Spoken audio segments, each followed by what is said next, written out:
Howdy folks, I have two things to show you today. One is fan related, the other is not, although this does have a fan in it. This is a little silly keyboard I bought to make some crazy music with.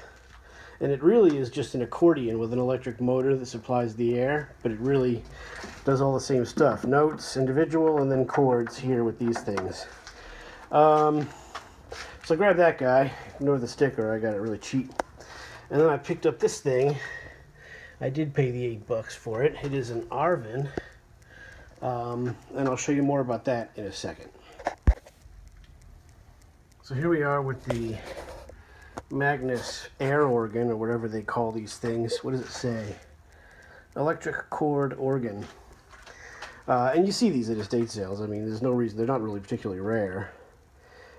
Just something to fool around with. And the last one I saw was more of a mess. This one just, it was worth taking a chance on it.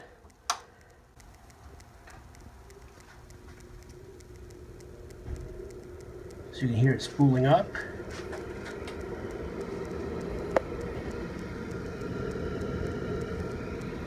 Okay, and then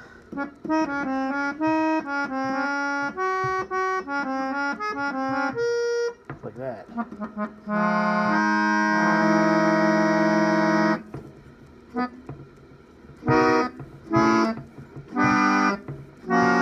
Whatever, and then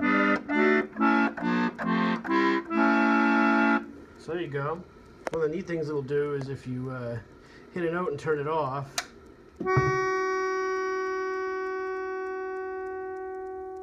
and it runs down as the air goes out of it. So that's kind of cool.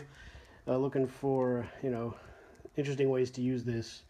So there you go. So here's the old Arvin heater. There doesn't appear to be a switch to this. I think this is one of these just plug it in and it goes type deals. This is very, very old, late 40s, early 50s. The grill, as you can see, is kind of bunched out. I think that's how it's designed.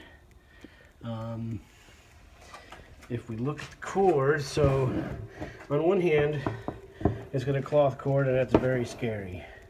On the other hand, the cloth cord is soft and not hard. It's not rock hard, so it seems to be okay. We have a plug here that says something Cornish.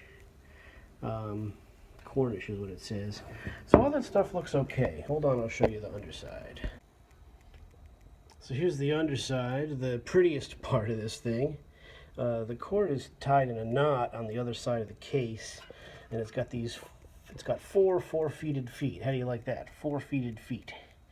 But they're all here. You got your model, whatever. It looks like, well, I can't really see what the model is. It's gone. But so it doesn't look like it's in terrible shape. And again, the cord does look all right. All right, so I'm not going to plug this damn thing in. I mean, this cord, on this side of the cord, everything looks fine.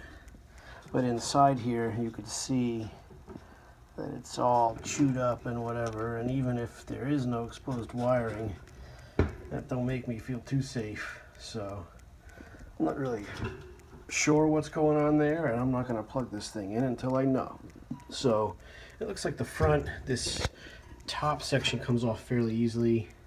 Maybe we'll see what we can do with that.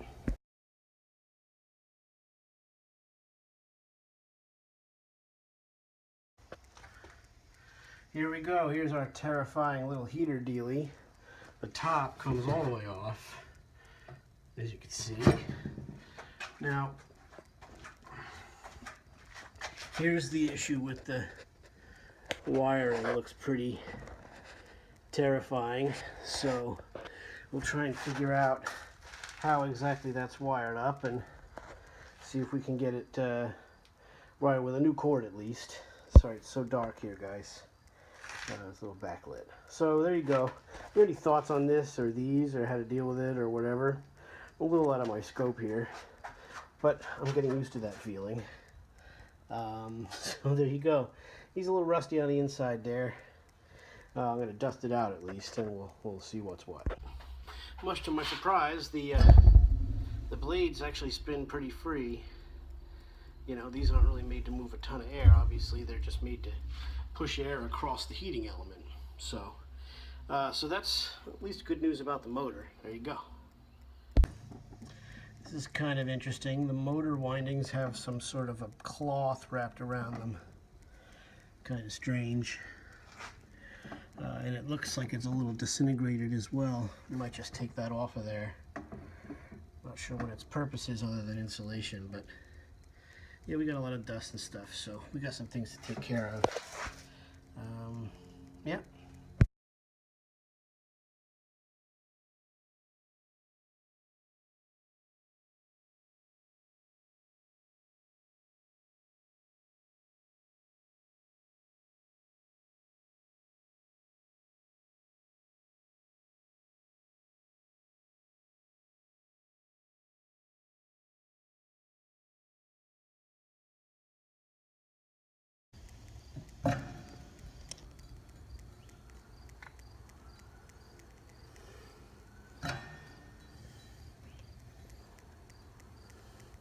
Well, we're going to eventually see how sound this thing is. As you can see, the base cleaned up okay. It was just really dirty. Here's really what this thing is. There's rust on the blades. There's a little set screw there. So there's some dirt I can't get to on the inside there. This is where our lead wire comes up, and we've got, it's pretty frayed, at least it looks it. And it seems to come up to this screw here, and then it comes off there up to the motor. So yeah, I don't really know much about these or how this even works, so it might be stupid for me to try to replace the cord, but that's what I'm going to try to do. So I don't know how much of this, you know, you can take the chassis off of this base, which is what I might end up doing. Only part of it though, because this other part of the frame, the green painted part, is spot welded on, I think, so that's not going anywhere. But this front part comes off, and it's attached here with a screw as well. So that might be what I end up doing next, just to see what's going on with this thing. Yeah, so here we are. All right, much to my surprise, I inspected these wirings, and it looks bad, but I think they're intact. And I plugged him in, and off he goes.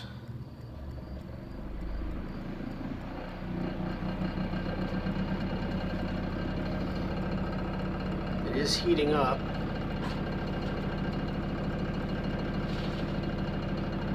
So there you go. I'm not going to leave it on for long, but it will heat up. It's getting warmer as we speak. So yeah, the blades are a tiny bit off balance. The motor makes a tiny bit of noise, but it's heating. So there you go. Doesn't sound that bad, and so at least we know it fires up. We'll put a new cord on it, if we can see a clear way to do that, and maybe clean it out even further. Yeah, there you go. I've been needing a little space heater like this for working on fans in the winter, and you know, you wouldn't leave something like this unattended, but you certainly could use it if it turns out okay. So there you go. Arvin heater. I don't know when this was made. I think 50s because of the color, the paint scheme thing. But there are Phillips head screws on this, which sometimes means later, 60s. But it's got a cloth cord, which means earlier. It's really hard to say. But then here's your Arvin. And I think the point of this weird grate thing is that if this were to get knocked over, the elements wouldn't be right on the ground. I think that's a safety thing. It looks pretty cool. So there you go. There's your Arvin little vintage space heater. Hopefully we'll find it to be runnable and not too much of a disaster. So there you go.